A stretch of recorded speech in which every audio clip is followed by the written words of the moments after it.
I have now slowly started cleaning up all these plants that was dried up or devastated by the last frost. So they are looking beautiful in here. So there's still a couple in here that I need to clean up, like this ones, but minor cleaning. But the rest of it, apart from that one, which still needs a lot of cleaning up, so a lot of them I've already slowly just tidied them up, but there's still a lot to go. So when you have so much succulents, see, like those ones there, I didn't even have time to clean them up. So I haven't been uploading video for the last couple of weeks. It's because of this. So I just spend my time cleaning them up. And then this one as well, it sort of bugs me. I kept saying I have to bring it inside, so I might as well bring this inside now and clean it up inside.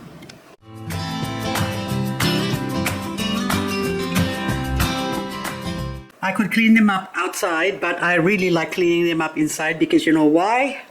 I can watch TV. So that's like tipping point, what I'm watching right now. And then this one, peaches and cream. You're gonna be peachy again once I finish cleaning this up. So it's, hang on, I should really lock this. There you go. Crunchy, crunchy. Oh, I love it. I love the sound of cleaning up. So I have my little container here. Normally I have a bigger container, but I got methyl solution and of course my forceps and tweezer to get into the nitty gritty of things. So anyway, I'm not going to bore you with cleaning this up, although a lot of you likes the sound of silence. And those ones who likes the noise of the crunchiness. ASMR. So nice. Oh my goodness, he won 20,000 and I miss it. I wanted to do a video outside, but I couldn't because my neighbor is actually mowing his lawn. And the fumes, I can't stand the smell of fumes from the lawnmower because it's permeating through the air. So I'm just gonna sit here and clean this up, and since tipping point is finished, I flick over to the chaser. A few moments later. I've now finished cleaning up this peaches and cream. But anyway, you saw a while ago that there's a few of them that's hanging off on the side here. So I've got 3 stems or rosettes with stalk or really long stalk here. So it was one was hanging off here, the other 2 were hanging off in there and in there. So now what do I do with this one? We need to cut them off, because what happens if I just plant them straight into the soil, it's going to take a long time before the nutrients get to the rosette. So you can see that on the edges here, so that's about 1 inch down, a bit over 1 inch, 1.5 inches, you can see those new growth. So you can see the roots starting to come out there. So that indicates that this plant needs to be chopped off. So what I'm going to do is cut this off. Oopsie. With a sharper scissor. Okay, so also you can see that that part there is already dark. That means that this stalk here is not going to be able to absorb any water, nutrients that is provided it. So if we have a look, see it's all dark there, so which means the new roots would grow better if I just cut this off to where the green part is. So that one is even darker. So there you go. So I can see now that this is no good. So again, this one is all dark. That means this plant is about to die. So what I'm going to do now, or this rosette that is, I have to remove all of that in the chance that these leaves might still grow, but this plant here, I'm exposing the new growth. So those pink edges, that is where the roots can grow. or healthy stalk. You can see that one sort of whitish pink, but the rest of it is this one. I have to put this away, grow it separately, and then of course this other one too might be the same case. So okay, finally I decided to set up my tripod, and then I still got two of these ones that I'm not sure whether this one is actually dead or alive. I'm talking about the stem here. So I'll just see at the end here. Okay, so you can see that that's actually black as well. So that's no good. You're no good, you're no good. Okay, there you go. So another one, it's no good. And so we're gonna keep cutting until it is good. There you go. There you go. Oh no. So it's the same as the other one. So I'm gonna have to remove some leaves here as well, because, oopsie, we need to propagate from these leaves. There you go. And up to what point are you still alive? I don't know. Yes, that's better now. Okay, but I still have to remove, so you can see the pinkness. So there's proof of life, but we still have to remove that so that hopefully they have somewhere to grow roots on the edge here. But anyway, or maybe not. But you never know. If you never go, that's what I always say. So don't discard it unless you're really absolutely sure that there's no hope. While there's life, there's hope, so hopefully that will still grow. So this one, I'll do the same. And of course, this one now, I'm going to do a test. In the center here, I need to put something to sort of protect these leaves from direct sunlight. So just in case when summer comes, if we get hot days, then these leaves can continue to grow. And the best way to do that is to provide some protection, like this piece of rock here. So I'm just gonna put that there somehow. That sort of fills up the gap as well, because it's kind of looking lonely and sad without any structure there. Okay, so and I just have to secure that. And then some of these leaves now I'm gonna throw on the side here, and the other ones on that side. So hopefully they will grow pups. So this one, I'll do the same. Of course, we go chop, chop, chop. And now this one, I'm actually not gonna cut it all the way down. I'm gonna leave it to dry up, and then I will see then and find out if it will actually grow leaves on the bottom side here, which has got some little pink thing showing there. So anyway, but then also it's got bigger plant, the more they can absorb sunlight and the more it will grow faster. So once this dries up a little bit, well, I'm supposed to water this one, but I'm just going to put this away, and then I will put it strategically around here. And these other leaves that I've got here, I will actually grow this indoors in my little leaf growing section over there. So it still gets like morning sun, but it's protected from direct sun. So indoors they've been growing happily, most of my leaf propagations, and without using the grow light, because I haven't been here for a while. That's why I haven't been using my grow light. So I've been planting my leaf propagations in there. So they seem to be doing really well. Now also, these peaches and cream mother plants has got some issues as well. So if you can see in the bottom here, okay, there's a few plants that's already sort of dead.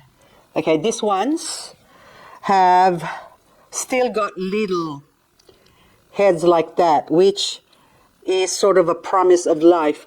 But I could still put this, after cleaning it up, I could still put these ones in soil. And actually the best soil is coconut coir. So if I plant this in coconut coir and keep it moist, see that one there? So they will grow as well. So there's 3, 1, 2, 3.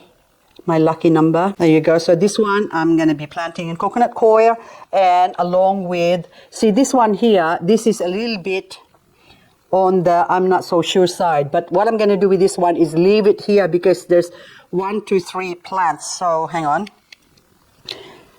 You see that? Okay, so there's 3 plants there. I don't want to move it too much just in case it falls off. And also up the top, I noticed this is flowering. So I'm going to chop that off. And I am harvesting the leaves. So you can do this with different echeveria, or actually a lot of echeveria that sort of grows the same way. You can do what I'm doing here to sort of revive it after it has been traumatized. So those ones are flower, which is going to not bloom anymore because I've already removed it. But anyway, that can grow into the bin. And these ones, I'm going to grow this indoors with the rest of the gang over here. You can go there. There's other issues with this plant as well. So if you see your plant, sort of you can see that that one is nice and sort of green and healthy. Apart from the whole pot needs to be watered. Now this one here, that needs to be chopped off because I'm just going to chop this off so you can see. Okay. So the center, you can see that that's already got some dry bits. That's why it's been dying.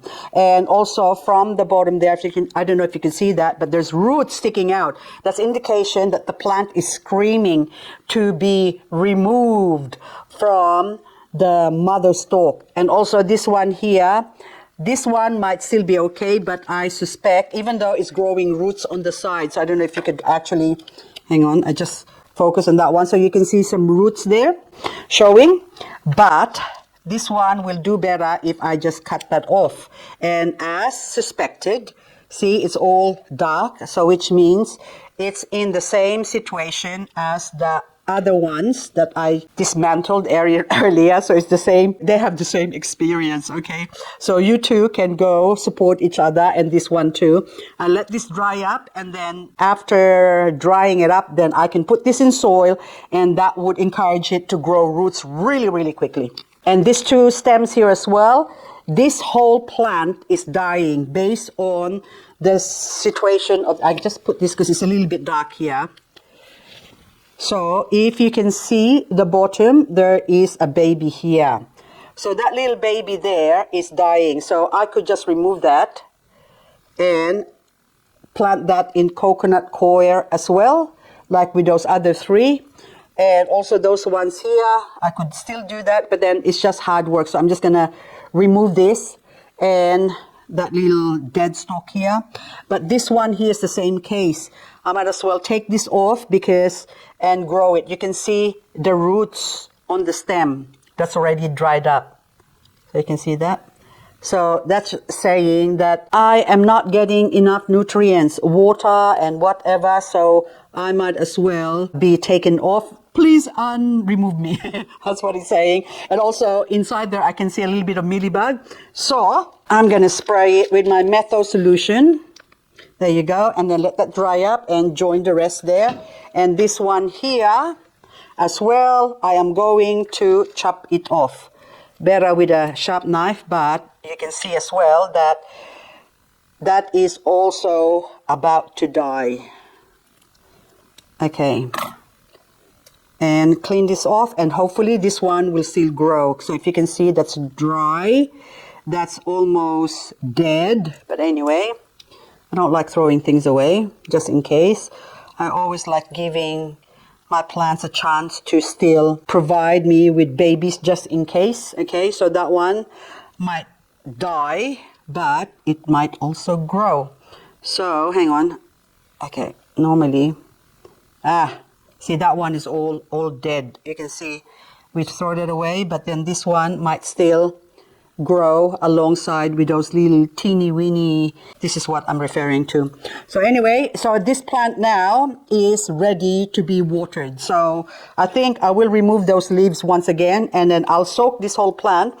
And tomorrow I'm going to put this all back and take it out where it can have a lot of sunlight, and hopefully this will come alive again before I torture it in autumn, or in winter actually, and it will sort of go down again. But this year, or this season, I am not going. It's still this year, and it'll be next year, because winter will be next year. June is winter here in Australia. So by winter next year, this one now can actually be grown inside or somewhere protected where it's not going to suffer from the frost.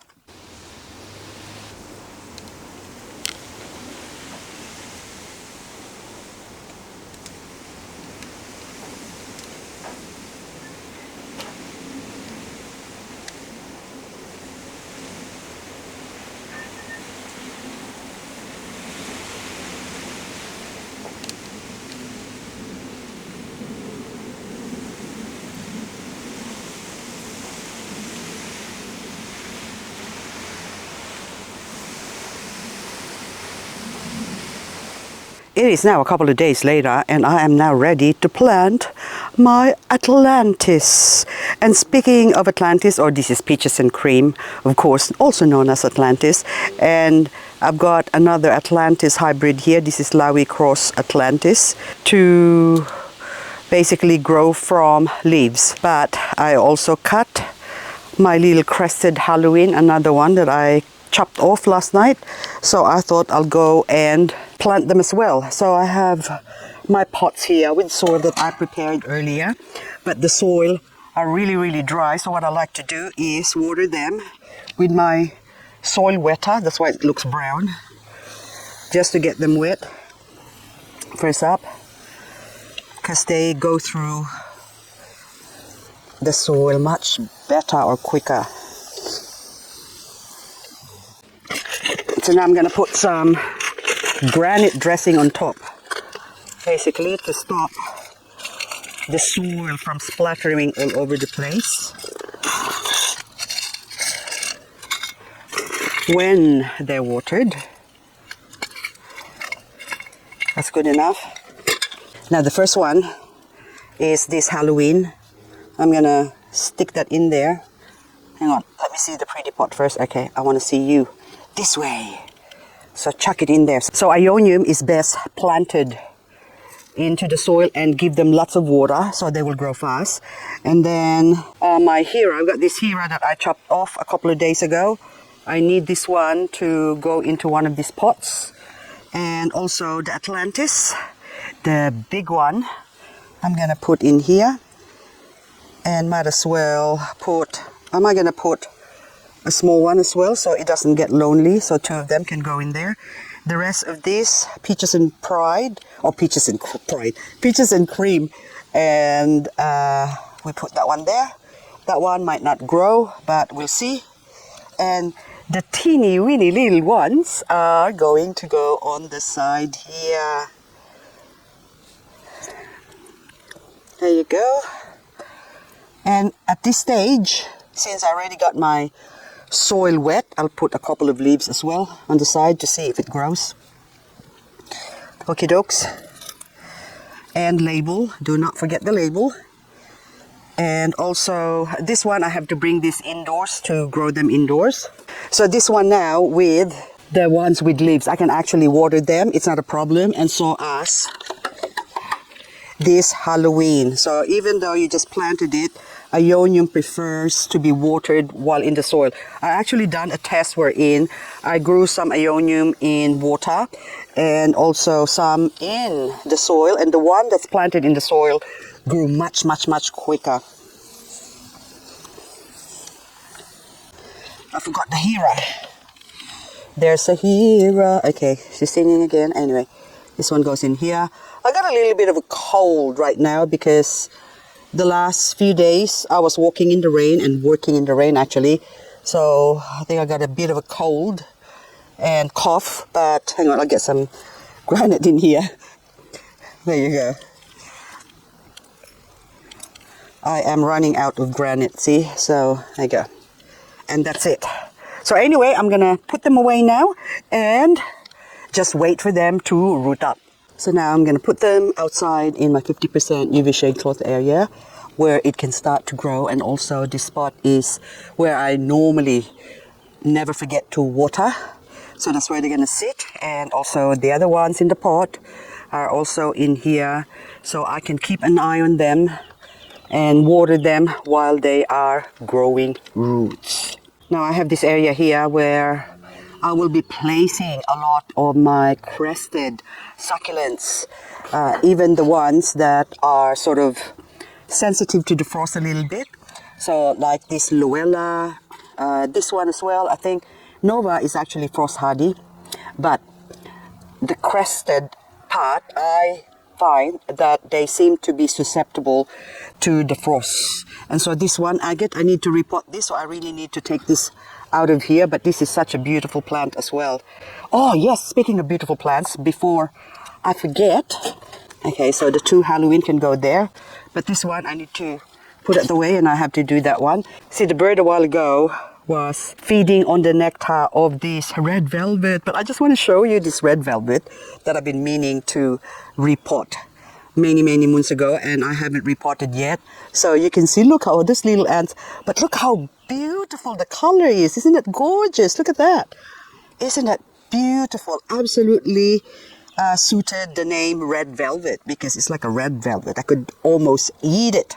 Anyway guys, this one is next to be repotted. So this agate actually died on me last winter, or even I think last year already. It's summer. The summer heat actually got affected because it dried up and I forgot to water it basically. But from the leftover leaves, I grew many plants again that really needs to be repotted, separated, and also put in a bigger pot, because this thing grows really fast. And another plant that grows fast is this Park's Pup Candy. So this one is grown from leaves as well. The mother plant has died, and of course I was able to save some leaves, so Park's Pup Candy. Yeah, and also I planted other ones on separate pots and it has grown, but I would really like to have one big pot, so I'm just gonna go get the other ones. So you look at them babies here, so I need to pick which one am I gonna get. I think that one there is good. I need to add probably 2, the small one that's struggling. So I picked the struggling ones, the strugglers, because the ones that look healthy can be left on their own to grow. That one needs cleaning. I might as well clean this up as well. By the way, I just remembered this plant here that I paid $10 for a tiny one before. I'm just removing all these other plants that are here for now. So this is now probably about 4 years ago, or 5 years even. The last time when I bought this for $10, and the name that was given to it was actually champagne, but it's, oh sorry, Scarlet.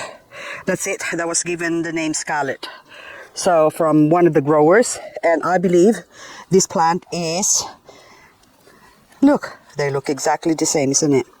Park's Pup Candy, but this one is a little bit darker because it's grown in the shade, and this one is grown more into the open, and that's why the color sort of faded.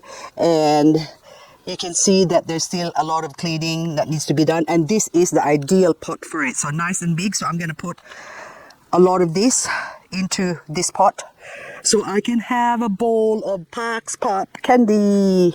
And before I go, I just want to show you this one special plant that I paid $5.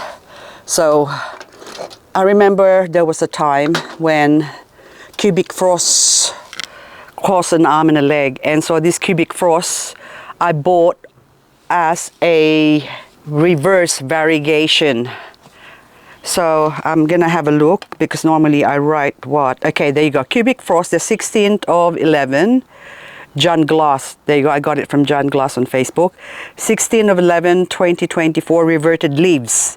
So these leaves are all reverted, which I've taken from. So they were just all grown from leaves, and I was hoping that they would grow into, look, another plant, which they did, but I wasn't expecting that to get one that's actually reverted leaves that will grow into a variegated one. So I'm really happy with this. And then the other mother plant that I got at the time from the same person is this one. So it's now gone bigger, much bigger. So I can see some, that one probably on the right, there's a couple of sort of variegated leaves, but nothing like this one, or should I say the promise of this one, because you can see even in the center there, there's a variegated, well, the leaves inside are still small, but they're also variegated. So anyway guys, that's all I've got for you. So I'm sure you can hear from my voice that I'm all blocked up. So anyway, so, and the rain's about to come again. Look at that, huh? Can you see the clouds? Yes. So I don't want to get sicker. Oh, look how beautiful Gilva is. I am so happy with my crested Gilva. They have grown reverse, but this one is so yellow. So that one there, I think that is going to die. So I think I'm going to do what I'm going to do with that one. I will have to repot the whole thing later on and chop that one off, chop its head off basically. And I'm not gonna do that in this video, so I'll do that in the next future video. Anyway guys, thank you so much for watching. That's all I've got for this one. Did I say that again? Did I repeat myself again? Because when I look at beautiful succulents, I can't think. So look at this beautiful variegated monstrous bluebirds. Nothing but bluebirds from now on. Oh, I'm so silly. Anyway. Okay, bye-bye. See you on the next video. Oh, hello, gorgeous. You look good enough to eat.